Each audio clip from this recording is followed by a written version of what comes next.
스펙보다 열정이다 라는 책에 관해서 들어본 적이 있습니까? 그 책은 세상에 딱 보름만 존재했습니다. 그래서 많은 사람이 알지 못할 텐데요. 김원기라는 대학생이 지었던 책인데요.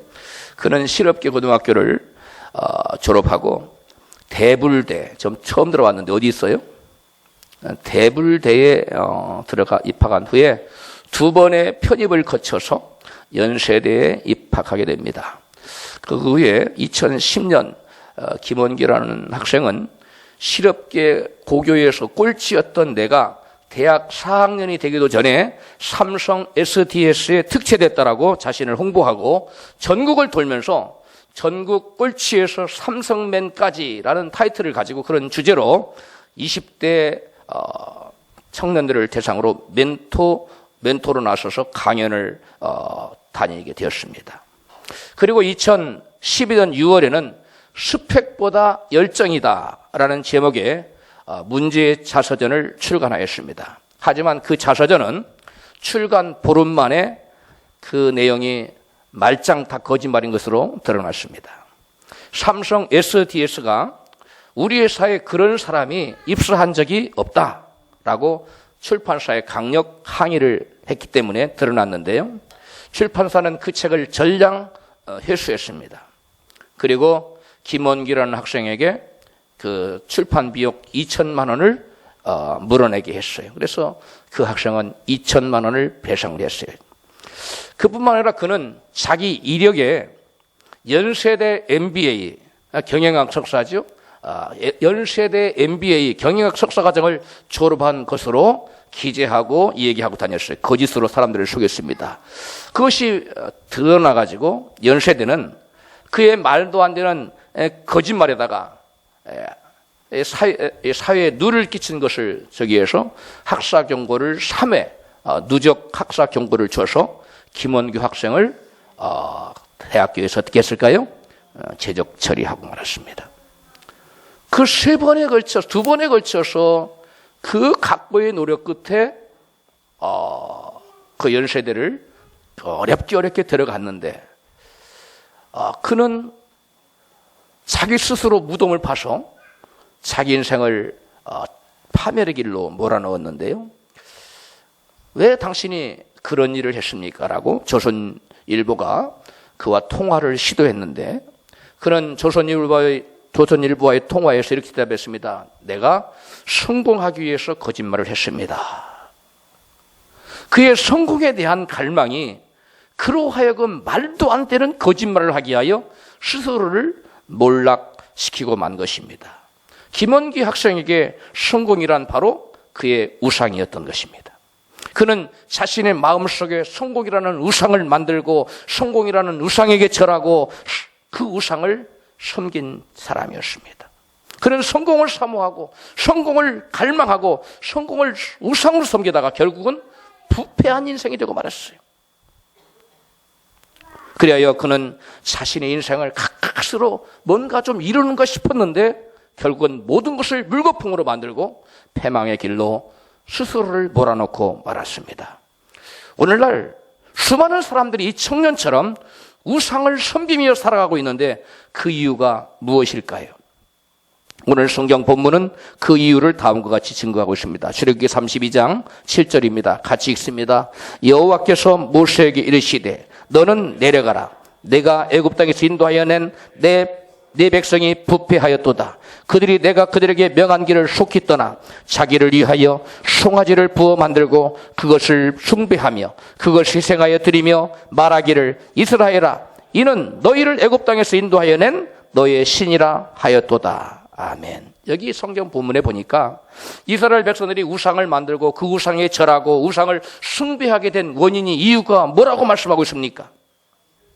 자기를 위하여 우상을 만들고 그 우상에 절하고 그 우상을 숭배했다고 오늘 본문은 증거하고 있습니다. 우상을 섬기는 자는 하나같이 자기를 위하여 사는 자기 중심적인 사람들입니다. 세상의 모든 종교가 공통점이 하나 있어요. 그 세상의 모든 기독교 빼놓고 하나님을 섬기는 여호와를 섬기는 예수님을 섬기는 이 기독교 빼놓고 세상의 모든 종교의 하나 같은 공통점이 있는데 그건 뭐냐면 자기, 너가 잘 되라, 네가 성공하라, 너를 위하라. 즉 자기 중심적인 생각을 갖게 만들고 자기를 위하여 살도록 부추긴다는 그러한 공통점이 있습니다. 그래서 우상 숭배자는 이기적인 사람이 되고 결국은 신앙적으로 도덕적으로 뭐하고 말아요? 부패하고 말아요. 여러분, 오늘날 기독교를 믿는다 하는 사람들 중에도 자기중심적이고 자기만을 위하는 사람은 세상에 다른 종교를 믿는 사람과 같아요? 달라요? 같은 겁니다. 다를 바가 없는 겁니다. 하나님이 저와 여러분을 부르신 것은 너 자신에서 너만을 위해서 너만을 사랑하는 삶이 아니라 하나님을 사랑하고 이웃을 사랑하라고 우리를 부르신 거예요. 그러니까 그렇게 살아갈 때 스스로에게 소금을 치고 자기 영혼에게 부패를 막을 수가 있어요. 그런 자기만을 위해 사는 사람은 여러분 부패할 수밖에 없다는 것입니다. 우상 숭배자의 공통점은 하나님보다 자기를 더욱더 사랑하는 사람이에요. 따라서 합시다. 하나님보다 자기를 뭐 한다고요? 자기를 더욱더 사랑하는 사람이에요. 이런 사람은 하나님보다 자기를 더 사랑하는 사람으로서 성경은 그런 사람을 믿는 자라고 말합니까? 불신자라고 말합니까? 불신자라고 성경은 말하고 있어요. 성경은 말세에 많은 믿지 않는 사람들이 일어날 것을 얘기하는데 그 첫 번째 특징이, 불신자의 첫 번째 특징이 자기를 사랑하는 것이라고 증거합니다. 성경 디모데후서 3장 1절부터 같이 5절까지 읽겠습니다. 시작. 내가 이것을 알라. 말세에 고통하는 때가 이르리니 사람들은 자기를 사랑하며 돈을 사랑하며 자긍하며 교만하며 감사치 아니하며 거룩하지 아니하며 쾌락을 사랑하기를 하나님 사랑하는 것보다 더하며 경건의 모양은 있으나 경건의 능력은 부인하는 자니 이 같은 자들에게서 내가 돌아서라. 아멘. 여기 보니까 하나님보다 자기를 사랑하는 것은 곧 하나님을 믿지 않는 사람들의 첫 번째 특징이라는 거예요. 하나님을 믿지 않는 사람의 첫 번째 특징은 자기를 사랑하는 거예요. 그래서 예수님께서는 너희가 나를 쫓고자 하느냐? 너희가 나를 믿고자 하느냐? 그렇다면 조건이 있다. 그 첫 번째 조건이 뭡니까? 너 자신을 부인하라는 거예요. 마가복음 8장 34절입니다. 같이 읽습니다. 무리와 제자들을 불러 이르시되 아무든지 나를 따라오려거든 자기를 부인하고 자기 십자가를 지고 나를 쫓을 것이니라. 오늘날 많은 사람들이 예수를 믿는데 우상 종교 섬기듯이 섬기는 사람이 적지 않습니다. 그건 참 종교가 아니에요. 그건 진리도 아니고 거기에는 구원도 없어요. 예수님께서는 자기 목숨보다 주님을 더 사랑하지 않는 자는 주님과 상관없는 자라고까지 말씀합니다. 누가복음 14장 26절입니다. 같이 읽습니다. 내게 오는 자가 자기 부모와 처자와 형제와 자매와 및 자기 목숨까지 미워하지 아니하면 능히 나의 제자가 되지 못하고 라고 말씀하고 있어요. 자신의 형제, 부모, 자녀는 물론이고 자기 목숨까지도 미워해야 된다는 거예요. 무엇 때문에? 주님을 사랑하기 위해서.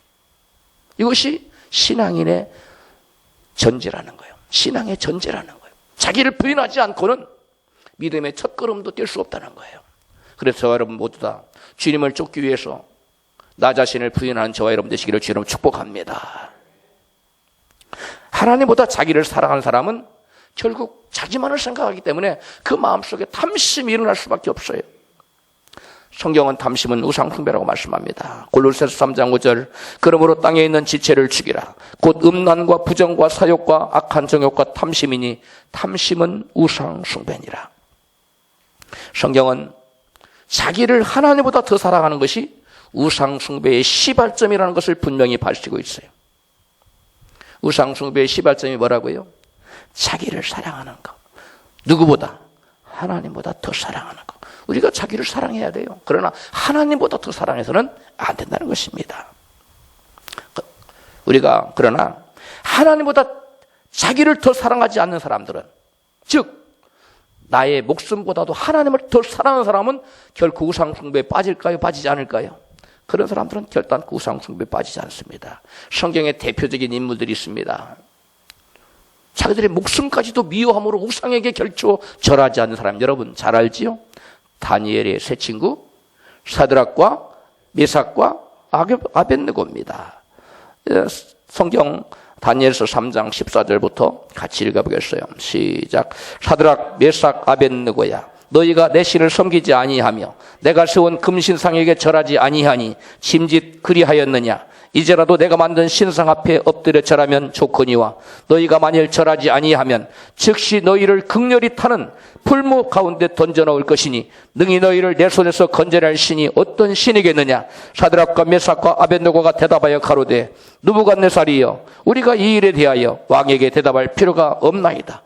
만일 그럴 것이면 왕이여, 우리가 섬기는 우리 하나님이 우리를 극렬히 타는 풀무 가운데서 능히 건져내시겠고 왕의 손에서도 건져내시리이다. 그리 아니하실지라도 왕이여, 우리가 왕의 신들을 섬기지도 아니하고 왕의 세우신 큰 신상에도 절하지 아니할 줄을 아옵소서.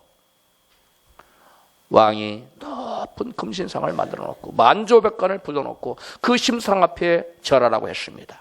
모든 사람들이 그 심상 앞에 절했어요. 그런데 무릎도 꿇지 않고 고개도 숙이지 않는, 고개를 꼿꼿이 쳐든 세 사람이 있었어요. 누굽니까? 사드락과 메삭과 아벳느고였어요. 사람들이 그를 참으셨습니다. 왕이요, 저자들이 왕이 세운 고관들인데 그들이 왕이 세우신 신상에게 절하지 않습니다. 왕 데리고 오라 그랬어요. 이제라도 좋으니 금신상에 절하라. 그러나 우리는 그 신상에게 들어갈, 그 불 가운데 들어갈지라도 절하지 않겠다고 그랬어. 그러자 왕이 화가 나서 풀무불을 7배나 더 뜨겁게 만들었어. 그리고 그 사람들을 거기다 던져넣으라고 그랬어요. 그 불길이 얼마나 세든지 그들을 잡아서 집어 넣은 사람은 불타서 죽었어요. 그런데 불 가운데 3명이 던져졌어요. 사드락과 메삭과 아벳느고를 던져넣었는데 불 가운데서 몇 명이 있습니까? 4명이 뛰어다녔어요. 성경을 같이 보겠어요. 다니엘서 3장 24절부터입니다. 시작. 내 느부갓네살 왕이 놀라 급히 일어나서 모사들에게 물어 가로되 우리가 결박하여 불 가운데 던진 자는 세 사람이 아니었느냐? 그들이 왕에게 대답하여 가로되 왕이 옳소이다. 왕이 또 말하여 가로되 내가 보니 결박되지 아니한 4사람이 불 가운데로 다니는데 상하지도 아니하였고 그 넷째의 모양은 신들의 아들과 같도다 하고 느부갓네살이 극렬히 타는 풀무 아구 가까이 가서 불러 가로되 지극히 높으신 하나님의 종 사드락 메삭 아벳느고야, 나와서 이리로 하라매. 사드락과 메삭과 아벳느고가 불 가운데서 나온지라. 방백과 수령과 도백과 왕의 모사들이 모여 이 사람들을 본즉 불이 등이 그 몸을 해하지 못하였고 머리털도 그슬리지 아니하였고 코의 빛도 변하지 아니하였고 불탄 냄새도 없었더라. 느부갓네살이 사드락과 메삭과 아벳느고 하나님을 찬송할지로다. 그가 그 사자를 보내사 자기를 의리하고 그 몸을 버려서 왕의 명을 거역하고 그 하나님 밖에는 다른 신을 섬기지 아니하며 그에게 절하지 아니한 종들을 구원하셨도다. 그러므로 내가 이제 조서를 내리노니 각 백성과 각 나라와 각 방언하는 자가 무릇 사드락과 메삭과 아벳느고의 하나님께 설만히 말하거든 그 몸을 쪼개고 그 집으로 걸음터를 삼을지니 이는 이같이 사람을 구원할 다른 신이 없음이니라 하고 왕이 드디어 사드락과 메삭과 아벳느고를 바벨론 도에서 더욱 높이니라. 아멘. 여러분, 죽기를 각오하고 하나님 말씀을 자기 목숨보다 더 사랑한 사드락과 메삭과 아벳느고는 불 가운데 기꺼이 던져짐을 받았어. 그러나 하나님께서는 그들을 가만두지 않고 불 가운데 3사람을 던졌는데 몇 명이 뛰어놀았어요? 4명이. 그 중에 하나 신의 모습 같다. 예수님입니다. 예수님이 그 가운데 함께 하시 그들을 불꽃 가운데서 지켜주셨어요. 그래서 사드락과 메삭과 아벳느고를 나오라고 말합니다. 그리고 조서를 내리지요. 그를 의뢰한 하나님이 저들을 지켜줬도다. 누구든지 그 하나님을 설만히 말한 사람은 쪼개서 그를 죽이겠고 걸음터를, 그 집을 걸음터를 삼을 것이라고 말합니다. 그리고 결국 그들을 어떻게 했다고 했어요? 더욱 높였다고 그랬어요. 이 말씀은 예수님 말씀이 그대로 성취된 말씀입니다. 예수님 말씀하셨지요. 누구든지 나를 위하여 죽고자 하는 자는 뭐 할 것이고 살 것이고 자기를 위하여 살고자 하는 자는 죽을 것이라고 말씀하셨습니다. 사드락과 메삭과 아벤느고는 하나님의 이름을 위하여 죽기를 각오했을 때 그들은 살았습니다. 여러분, 저와 여러분도 우상을 섬기지 않고 진실로 하나님만을 섬기기 위해서는 주님을 위해서 뭐 하기를 각오해야 됩니까? 죽기를 각오해야 돼요. 우리가 나 자신을 사랑하는 사람은 결단 그 우상 앞에 절하지 않을 수가 없어요. 주님보다 내 목숨을 사랑하는 사람은 결국 우상 앞에 절하게 되어 있습니다. 그게 성경이 우리에게 가르쳐준 원리입니다. 그러나 우리가 어떠한 상황 가운데서 나의 목이 달아나는 한이 있어도 주님보다 내 목숨을 더 사랑하지 않고 주님을 나의 목숨보다 더 사랑하기로 작정한 사람은 어떠한 우상의 유혹 앞에도 우리는 이겨낼 수가 있는 것입니다. 오늘날 성공과 같은 이러한 추상적인 우상에게만 절하는 사람이 있는 것이 아닙니다. 현대에도 눈에 보이는 우상에게 절하는 사람들도 있습니다. 대표적인 것이 무엇이요? 오늘날 눈에 보이는 우상에게 절하는 사람들, 바로 조상들에게 제사를 드리는 것입니다. 이 조상에게 제사 드리는 것이 우상이다 아니다 뭐 이런 이딴 얘기를 하는 사람이 있는데, 여기 성경이 분명히 나와 있는데 엉뚱한 소리를 하는 사람들이 있어요. 고린도전서 10장 20절입니다. 같이 읽습니다.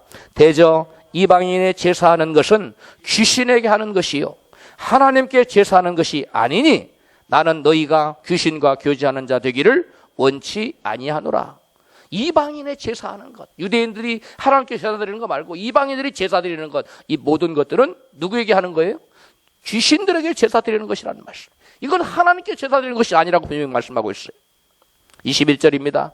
너희가 주의 잔과 귀신의 잔을 겸하여 마시지 못하고 주의 상과 귀신의 상에 겸하여 참여치 못하리라. 그러면 우리가 주를 노여워하시게 하겠느냐? 우리가 주보다 강한 자냐? 우리가 제사를 드리는 것은, 조상들에게 제사를 드리는 것은 주님을 노여워하시는 거예요. 그리고 주님과 교제하는 것이 아니라 누구와 교제하는 것이라고요? 귀신과 교제하는 것이라는 거예요. 주님을 우리가 노여워하게 되면 주님으로부터 심판을 받기 때문에 성경은 말합니다. 우리가 주보다 강한 자냐? 죽은 조상에게 제사를 드리는 것은 하나님께 드리는 것이 아닙니다. 귀신에게 드리는 것이라고 했어요. 하나님께서는 우리를 구원하신 목적이 귀신과 교제하도록 하기 위해서 구원하신 것이 아니라 누구와 교제하기 위해서 우리를 불러주셨습니까? 예수 그리스도와 교제하도록 하기 위해서 불러주셨다고 말씀하고 있습니다. 고린도전서 1장 9절입니다. 시작. 너희를 불러 그의 아들 예수 그리스도 우리 주로 더불어 교제케 하시는 하나님은 미쁘시다. 우리 주로 더불어 교제케 하시는, 즉 예수 그리스도 우리 주로 더불어 교제케 하시는 하나님은 미쁘시도다. 우리를 불러주신 것은 예수님과 더불어 교제하도록 우리를 부르셨지 귀신과 더불어 교제하도록 부르지 않았다는 겁니다. 우리는 누구와 그 인생에 교제하느냐에 따라서 그 인생이 달라집니다. 그 사람이 어떤 사람인가를 보면 그 사람의 교제권을 보면 돼요. 그 사람이 누구를 만나고 누구와 대화하고 누구와 어울려 다니는가를 보면 그 사람 그 인생을 알 수 있어요. 그럼 우리는 예수님과만 교제하는 사람이 될지언정 결코 더럽고 추악한 원수악한 마귀 귀신과 교제해서는 안 될 줄로 믿습니다. 귀신과 교제해서는 안 돼요. 교도소 선교로 유명한 박효준 장로, 여러분 아시지요? 그분이 책을 썼는데 그 책 이름이, 저서 이름이 하나님이 고치지 못할 사람은 없다라는 제목이에요. 그 책을 통해서 많은 사람들이 교도소에서 죽은 사람들, 변화된 사람들, 이런 세계 사람들에 대한 기록인데 그 책을 보고 많은 사람들이 변화되고 주님께 돌아오고 있다고 그래요. 근데 그 책 중에 아주 감명 깊은 이 말씀에 필요한 말씀이 있어서 여러분에게 발췌해서 읽어드릴까 합니다. 박효진 장로님이 어느 날 밤에 신학 믿음이 좋은 어떤 분하고 같이 신앙 얘기를 하면서 시골길을 걷고 있었어요. 밤에. 그런데 어떤 일이 일어났냐면 어느 동네 오기를 가니까 코를 찌를 듯한 역겨운 냄새가 나서 둘이 코를 막았어요. 너무나 지독한 냄새 때문에. 그래서 하도 신기해서 도대체 이 마을에 무슨 일이 있길래 이렇게 더럽고 역겨운 냄새가 난가 하고 자기들도 모르게 그들 둘이 그 냄새가 나는 곳을, 역겨운 냄새가 나는 향해서 발길이 옮겨지고 있었어요. 그래서 어느 곳에 가보니까 마을 어귀의 어느 한 집에서 대청에 불을 밝혀놓고 제사를 드리고 있었습니다. 도대체 무슨 제사를 어떻게 드리길래 이렇게 역겨운 냄새가 진동하는가 싶어서 가까이 보았어요. 이 박효진 장로님은 그 집에 1년에 제사가 13번이었대요. 자기는 제사 냄새를 맡아본 적이 없는데 이렇게 역겨운 냄새가 난 거예요. 그래서 가까이 보았어요. 그래서 가까이 그 제사 드리는 데까지 간 거예요. 가봤더니 사람들이 음식을 차려놓고 그 다음에 그 아버지, 어머니, 그 부모님의 그 영정을 딱 영정 사진을 놓고 그 다음에 지방을 붙여놓고 그 다음에 술을 따르고 절을 하고 있었다는 거예요. 그런데 거기에서 놀라운 광경을 목격합니다. 셀 수 없는 만큼의 새까만 검은 영체들이 제상 위로 아래로 온 집을 파리떼처럼 피라미드처럼 몰려 다니고 있었습니다. 아무리 눈을 씻고 쳐다봐도 그들의 부모의 영혼은 찾아볼 수 없었고 헤아릴 수 없는 더러운 귀신들만 가득했습니다. 그런데 더 놀라운 것은 제사를 드리는 사람들의 입으로 수백의 영체들이 들어갔다가 옆구리로 빠져나오는가 하면 다시 제상 위에 올라가서 춤을 추다가 허공을 맴돌지를 않나 정말 희귀한 광경이었습니다. 이 책의 내용이에요. 이루 말할 수 없는 역겨운 냄새에다가 이 새카만 그 비로도가 천이라고 그러는데 비로도 천 같은데 귀신이 이게 새까만 영체들이 이루 말할 수 없지. 그 제상 드리는 거기뿐만 아니라 마당이 어디고 막 피라미드에 막 몰려다니는 거 있지요? 거기 몰려다니듯이 막 이것들이 막 온 집안을 몰려다니고 있었답니다. 그래서 박효진 장로님 생각하기를 자기는 그 제사를 그냥 추상적으로만 생각했다는 거예요. 실질적으로 이런 영이 오는 것은 전혀 생각해 본 적이 없고 자기네 집에서 조상 대대로 제사를 드렸지만 이런 영들이 올 것이라는 건 꿈에도 생각 못했다는 거예요. 더러운 영들이 이루 헤아릴 수 없을 만큼 수많은 영들이 제사상으로 올라갔다 제사상 밑으로 들어갔다가 사람들 입으로 들어갔다가 옆구리 나오고 막 온갖 제사상에서 춤을 추고 난리가 났어. 야, 이거 도대체 뭔가 하고 있는데 갑자기 박효진 장로님 마음속에 계신 성령께서 말씀하기 시작했어요. 신령한 음성으로 비밀을 이같이 가르쳐줬다고 합니다. 지금 내가 보는 것이 귀신의 실체고 사탄의 실상이다.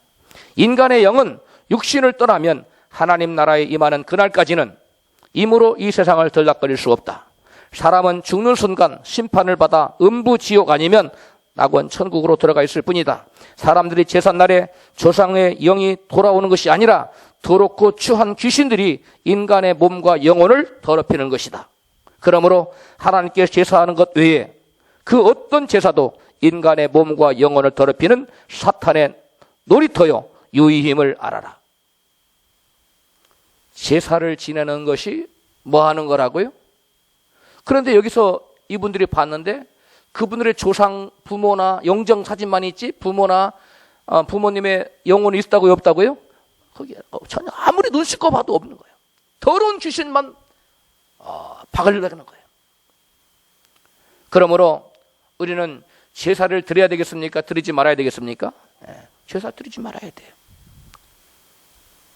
제사는 안 드리는 것만 능사가 아닙니다. 여기서 우리가 한 가지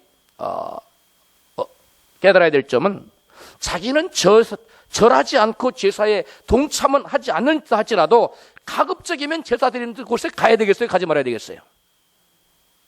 그 귀신이 지금 박을 대는 곳에 가야 되겠냐고요? 가지 말아야 되겠냐고요? 가지 말아야 돼요. 그래서 여기 지금 박효진 장로님이 하나님께 영안을 열어줘서 보여준 겁니다. 지금 수백의 귀신들이 입으로 들어갔다가 막 옆구리로 나오고 막 난리가 난 거예요.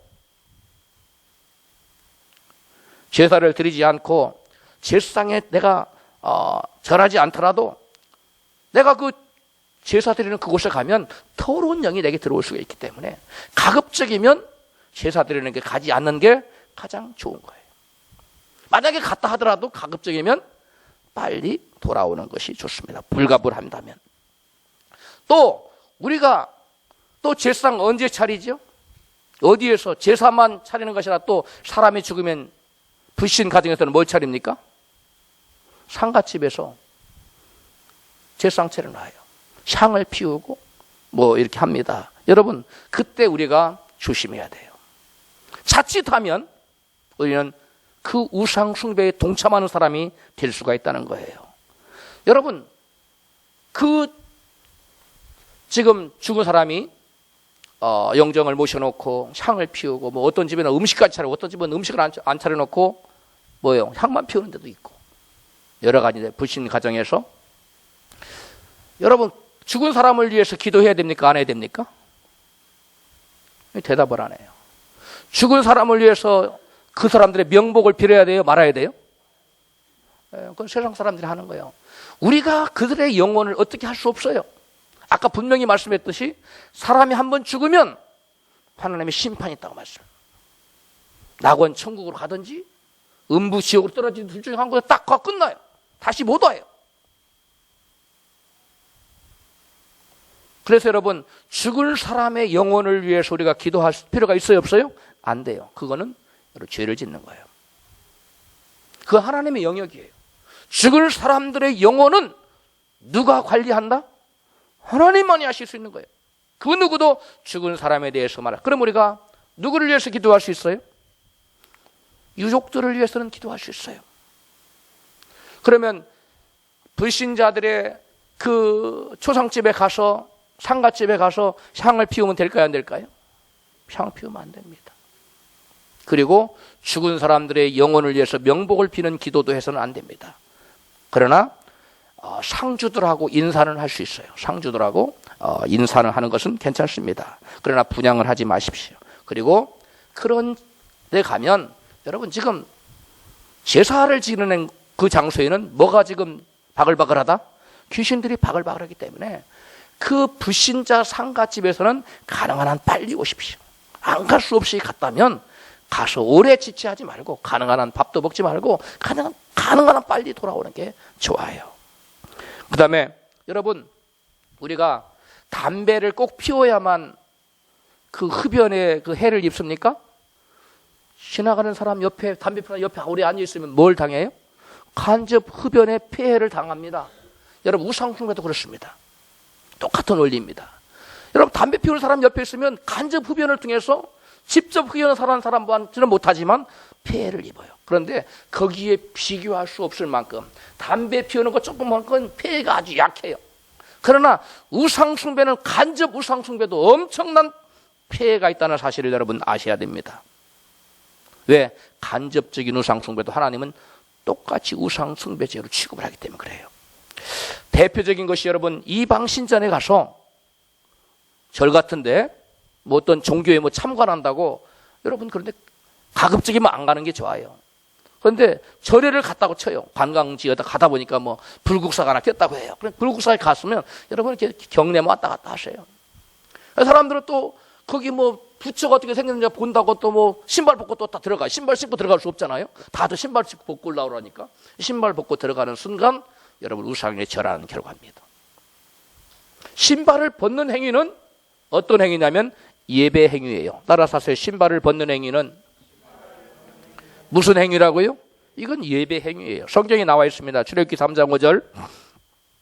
하나님이 가라사대 이리로 가까이 하지 말라. 너의 손 곳은 거룩한 땅이니 네 발에서 신을 벗으라. 여호수아 5장 15절. 여호와의 군대장관이 여호수아에게 이르되 네 발에서 신을 벗으라. 네가 선 곳은 거룩하니라. 여호와가 그대로 행하니라. 신발을 벗고 경내에 들어가는 순간 그 우상을 자기는 의도하지 않았더라도 숭배하는 결과가 되고 맙니다. 오늘날 이와 같이 아무 생각 없이 자기는 의도하지 않았는데 이렇게 우상 종교의 신전에 들어갔다가 우상 숭배죄에 동참해서 결국은 큰 재앙을 당하고 화를 당하는 경우가 적지 않게 있습니다. 제가 공부했던 탈북 신학대학원에서 비교 종교학을 가르치는 그 교수님 한 분이 아주 그 똑똑하고 강의도 잘하고 좋은 분이에요. UCLA에서 PhD를 받고 풀러에서 PhD를 받고 PhD를 2개를 받은 사람이에요. 아주 똑똑한 사람이에요. 그런데 비교 종교학을 가르친답시고 학생들을 데리고 가냐면 어디로 가냐면 불교 사원에 가서 그걸 참관시키는 거예요. 그 불교 사원에 저는 그때 빠지고 안 갔어요. 학생들을 물어봤어요. 어떻게 했느냐? 신발을 신고 들어갔느냐 벗고 들어갔느냐 물어봤어요. 다 벗고 들어갔다는 거예요. 그거예요. 예배 행위입니다. 그런데 그 교수님 어떻게 되는 줄 아십니까? 매년 그 과목을 가르칠 때마다 학생들을 끌고 어디를 간다고요? 불교 사원에 가는 거예요. 미국에 있는 불교 사원에 가서 어떻게 불교에서는 예배를 드리는가 이렇게 구경하라고, 그들이 예배를 드릴 때 이렇게 지켜보게 하는 거예요. 예배를 드리게 하는 건 그 불교 그거 따라서 하기는 게 아니라 참관시키는 거예요. 그런데 그 교수님이, 여러분, 프레질리얼리즘, 우리나라 말로 표절인데 이 표절에 걸려서 교수직과 박사 학위를 박탈당합니다. 그분 남의 줄을 100개 썼는데 많이 쓴 게 딱 한 줄입니다. 한 줄. 한 줄을 남의 글을 100개 썼는데 사이테이션을 안 단 거예요. 인용 표시를 안 한 거예요. 그분은 학교 측에다 항변했으면 내가 그 사이테이션 달라고 했는데 깜빡 잊고 못 단 거지, 잊어먹어서 못 단 것이, 그럴 수 있습니다. 내가 의도적으로 한 것이다. 그래서 우리가 PhD 논문 쓸 때 이 사이테이션을 안 달면 취소가 되기 때문에 아주 신경을 쓰고 매번 검토를 합니다. 내가 누구 걸 쓰고서 사이테이션 안 단 것이 있나. 그런데 이분이 좌우지간 자기는 학교에다가 항변했어요. 나는 남의 것을 의도적으로 표절을 한 것이 아니라 내가 그것을 썼는데 인용 표시 나중에 하려다가 못한 거다, 이렇게 항변을 했는데 학교 측에서는 그것을 받아주지 않았어요. 그럼 학교 측에서 쫓겨났을 뿐만 아니라 그 사람은 그 이력 때문에 미국의 어느 학교에 가서도 강의를 더 이상 할 수 없어요. 박사 학위도 박탈당했어. 참 좋은 교수님이었어요.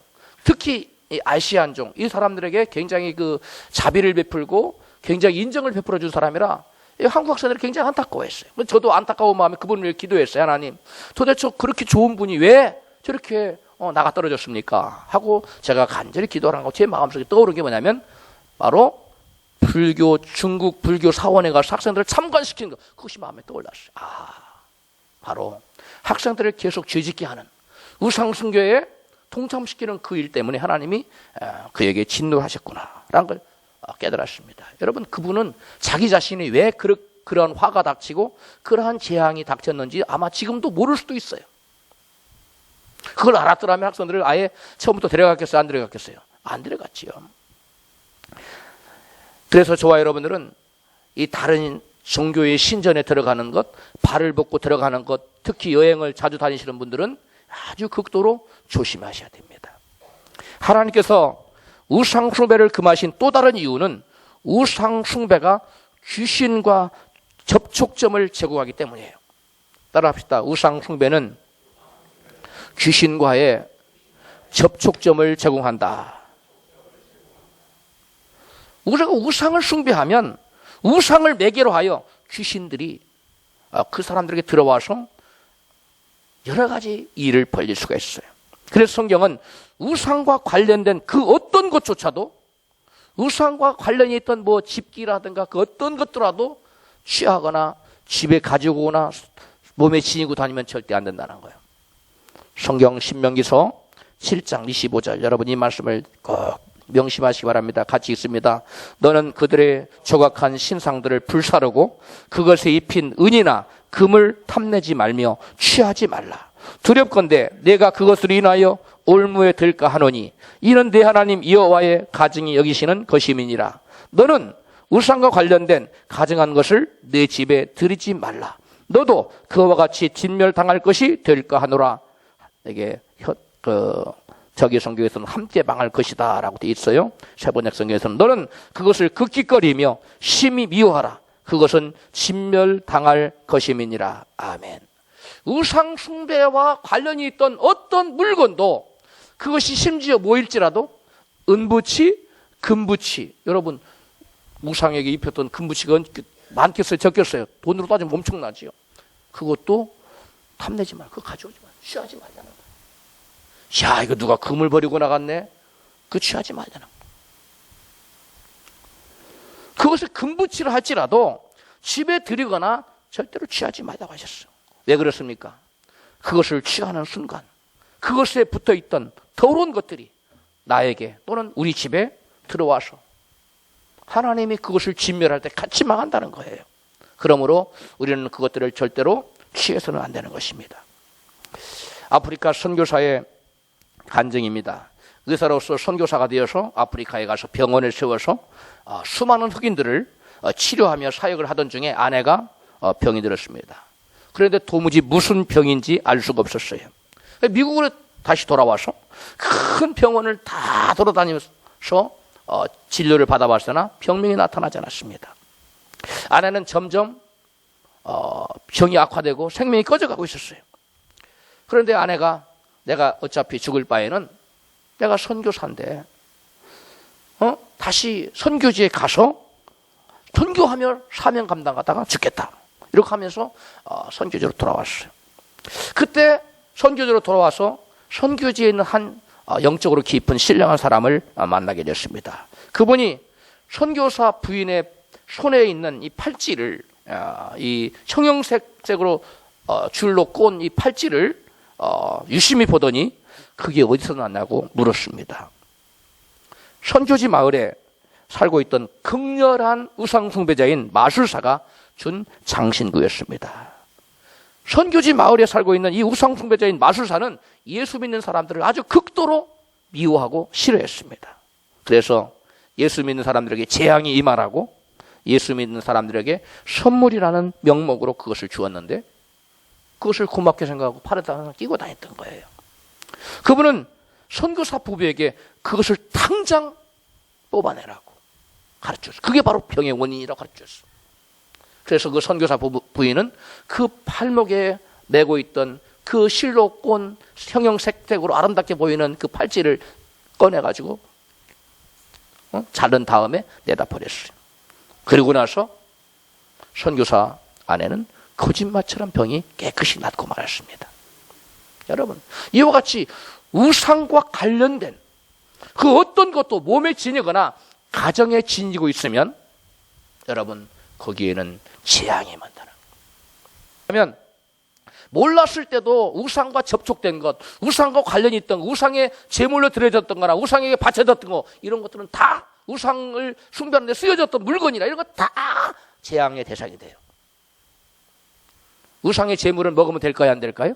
안 됩니다.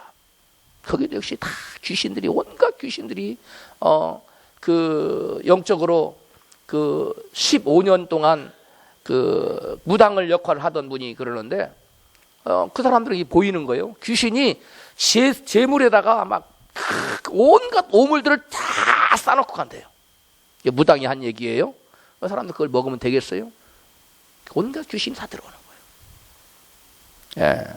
그렇다면 우리가 이와 같이 간접적인 우상 숭배도 문제지만 직접적인 우상 숭배를 어떻게 쓰면 어떻게 될 거냐? 그 죄값이 어떻게 되느냐? 신명기서 29장 19절부터 23절에 나와 있습니다. 우상 숭배를 한 사람의 죄 하나님 갚겠다는 거예요. 같이 있습니다. 너희 중에 남자나 여자나 가정이나 집하나 오늘날 그 마음이 우리 하나님 여호와를 떠나서 그 모든 민족의 신들에게 가서 섬길까 염려하며 뭐예요? 우상 숭배하는 거예요. 독초와 쑥의 뿌리가 너희 중에 생겨서 여호와의 이런 자를 사하지 않으실 뿐 아니라 여호와의 분노와 질투의 불로 그의 위에 붙게 하시며 또 이 책에 기록된 모든 저주로 그에게 더하실 것이라. 여호와께서 필경은 그의 이름을 천하에서 도말하시되 너희 뒤에 일하는 너희 자손과 원방에서 오는 객이 그 땅의 재앙과 여호와께서 그 땅에 유행시키는 질병을 보며 그 온 땅이 유황이 되며 소금이 되며 또 불에 타서 심지도 못하고 절실함도 없으며 거기 아무 풀도 나지 아니함이 옛적에 여호와께서 진노와 분한으로 최멸하신 소돔과 고모라와 아드마와 스보임과 무너짐과 같음을 보고 우상 숭배에 대한 하나님의 분노와 그로 인한 진노를 보면 무서워요, 안 무서워요? 실로 말할 수 없이 무서워요. 독초와 쑥의 뿌리가 생기는 것이라고 말했어요. 우상 숭배는 독초와 쑥의 뿌리가 생긴다는 거예요. 막 죽고 싶고 자살하고 싶고 우울하고 뭐 이런 독초가 생겨서 그런 겁니다. 히브리서 기자는 이것을 마음에 쓴뿌리가 난다고 그랬습니다. 그리고 땅의 재앙과 질병과 흉년, 소돔과 고모라처럼 무너지는 저주 이런 것들이 우상 숭배하는 자에게 임한다는 거예요. 그리고 하나님이 그 사람의 이름을 멸해버릴 거라는 거예요. 땅의 모든 재앙을 쏘아붓겠다는 거예요. 그가 사는 모든 땅이 유황이 되고 소금이 되어서 쓸모없는 땅으로 만들어버리겠다는 거예요. 거둘 것이 없게 만들어버리고 무서운 저주가 임합니다. 그러므로 저와 여러분은 우상을 섬겨야 되겠습니까? 안 섬겨야 되겠습니까? 멀리 해야 돼요. 눈에 보이는 우상에 절해서도 안 되고, 그것에 가까이 가서도 안 되고, 그것을 취해서도 안 되고, 우상에 바쳐진 것, 우상과 관련된 것을 우리가 가지고 있어도 안 돼요. 왜냐? 하나님은 우상을 너무나 싫어하기 때문에. 하나님의 사랑하는 연인들을 취하여 가는 것이 올 수밖에, 빼앗아가는 것이 올 수밖에. 하나님 얼마나 그것들을 더럽게 여기겠어요. 여러분 사랑하는 연인을 누군가가 자꾸 그 유혹하고 뺏어가고 가서 데리고 자고 그러면 여러분 좋겠어요? 마찬가지입니다. 하나님의 사랑하는 연인은 저와 여러분이에요. 예수님 우리의 신랑 되시고 우리는 그의 신부입니다. 예수님은 우리를 당신의 신부로 삼기 위해서 당신의 생명을 십자가에 내어놓았어요. 십자가 달려 못 박혀서 피 흘려 돌아가심으로 저와 여러분을 신부로 취할 수 있게 된 겁니다. 그런데 저와 여러분을 계속 유혹하여 예수 믿는 하나님의 신부를 계속 마귀에게 절하게 하고, 마귀하고 부종되고, 마귀하고 하나 되게 하고, 마귀하고 연애하게 만들고, 마귀하고 사랑하게 만들고, 마귀하고 짝짝꿍 하는 것을 하나님 눈에 어떻게 보이겠냐 이거예요. 그래서 하나님은 그것들을 진멸하시는 겁니다. 하나님께서 이 우상숭배를 아주 미워하시고 싫어하신 이유는 이 우상숭배는 영적으로 뭐기 때문에 영적 간음이라서 그래요. 따라 합시다. 하나님이 미워하시는 영적인 간음을 멀리하자. 이 영적인 간음은 하나님의 사랑을 배반한 겁니다. 하나님 우리를 당신의 몸을 찢기까지 피를 흘리기까지 죽기까지 우리를 사랑하셨는데 우리는 그 사랑에 반응을 보이지 않고 도리어 간부하고 간음을 해요. 이 영적인 간음이에요. 이게 우상숭배입니다. 그러므로 하나님은 이 우상숭배자를 돌아오기를 기다리지만 끝내 돌아오지 않으면 무섭게 진노해요. 영원한 진노, 지옥에 보내고 이 땅에서도 우상숭배를 참여하는 순간 하나님이 진노를 베풀어요. 우상을 멀리하는 여러분 되시기를 주님 축복합니다. 우상숭배죄의 심각성은 죄 지은 자 본인만이 그 죄를 받는 것이 아니라는 거예요. 오늘 본문에 나타나 있지요? 출애굽기 20장 5절입니다. 같이 읽습니다. 시작. 그것들에게 절하지 말며 그것들을 섬기지 말라. 나 여호와 너희 하나님은 질투하는 하나님인즉 나를 미워하는 자의 죄를 갚되 아비로부터 아들에게로 3, 4대까지 이르게 하거니와. 아멘. 우상 숭배하는 자를 본문은 어떤 자라고 말하고 있어요? 우상 숭배자를 어떤 자라고 말하고 있어요? 하나님을 미워하는 자라는 거예요. 성경은 말씀입니다. 나를 사랑하는 자가 나의 사랑을 입으며. 여러분 하나님의 사랑을 받고 싶습니까? 하나님의 미움 받고 싶습니까? 하나님 사랑. 그럼 그 하나님 사랑해야 돼. 그런데 우상 숭배하는 자는 하나님을 사랑하는 거예요. 지금 하나님을 뭐 하는 거예요? 미워하는 거예요. 그래 하나님이 그 하나님 미워하는 자, 하나님의 미워하는 것이 겉으로 표현된 것, 이것이 바로 우상 숭배예요. 하나님을 미워하지 않는 분만 크게 아멘 합시다. 아멘 안 하는 분은 또 뭐예요? 여러분 정말 하나님을 사랑하십니까? 그럼 우상을 멀리 해야 돼요. 나는 하나님 미워합니다. 나는 하나님 싫습니다. 하나님 밉습니다. 그런 사람은 우상을 숭배하면 돼요. 성경은 분명히 말씀했어요. 우상 숭배자를 가리켜 나를 뭐하는 자, 여호와를 뭐하는 자? 미워하는 자. 그래서 하나님을 미워하는 하나님께 그 죄를 갚겠다는 거예요. 그런데 하나님께서 그 사람만 별을 내릴 것으로 하나님께서 마음이 풀리질 않아요. 몇 대까지 갚겠다? 3, 4대까지. 3, 4대까지 그 죄를 묻겠다는 거예요. 무서운 얘기입니다. 그럼 우리는 우상 숭배죄가 우리 죄도 없는, 죄 지었지도 않은 아이들이 나 때문에, 나의 우상 숭배 때문에 무서운 재앙을 당하도록 둬야 되겠어요? 내 대해서 모든 우상 숭배죄를 끊어야 되겠어요? 다 끊어야 돼요. 우상을 멀리 해야 돼요. 그래서 가문을 타고 흘러내리는 그러한 하나님의 보수가, 보복이 흘러내려가지 않도록 내 대해서 우상을 다 정리해야 될 줄로 믿습니다. 우리 옆에 계신 분이 우상을 철저히 정리하세요. 우상을 여러분, 다른 모든 거 하나님 섬기는 것도 굉장히 중요해요. 열심히 예배를 드리고 기도 드리고 전도하고 봉사하고 예물로 드리고 뭐 하나님 섬기는 것도 굉장히 중요하지만 부정적인 방법으로 우상에게 접근하는 것, 우상에게 동참하는 것, 이 죄를 멀리하는 것이 여러분 놀랍게 중요한 겁니다. 여러분, 우상 숭배의 시발점에 무엇이라 했습니까? 우상 숭배의 시발점에 뭐라 했어요? 자기를 사랑하는 거예요. 자기예요. 자기를 예수님보다 더 사랑하는 것, 나를 하나님보다 더 사랑하는 것, 이것이 바로 우상 숭배의 시발점이에요. 그런 사람은 주님의 영광이나 주님의 기쁨이나 주님의 나라보다 자기의 성공을 더 갈망해요. 주님을 갈망하기보다는 자기의 성공이 우선이에요. 여러분은 어느 편에 있어요? 여러분 자신의 성공을 더 갈망합니까? 주님의 얼굴을 더 갈망합니까?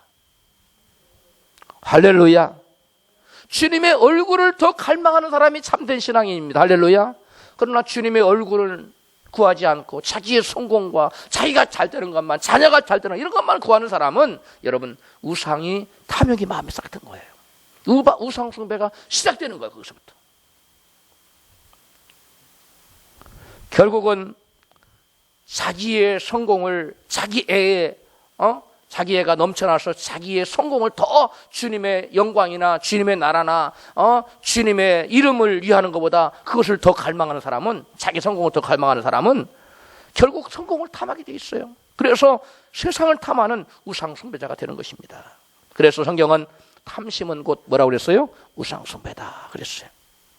우상 숭배자는 하나님의 사랑을 거부하고 하나님을 미워한 것이 겉으로 드러나는 것이 우상 숭배라고 그랬어요.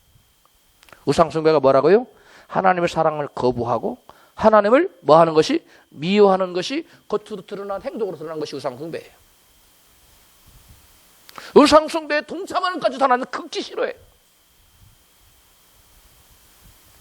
그래서 하나님께서는 그 우상 숭배자를 그들에게 진노를 쏟아부어 그뿐만 아니라 그들 자손 3, 4대까지 그 진노가 임하게 된다는 거예요.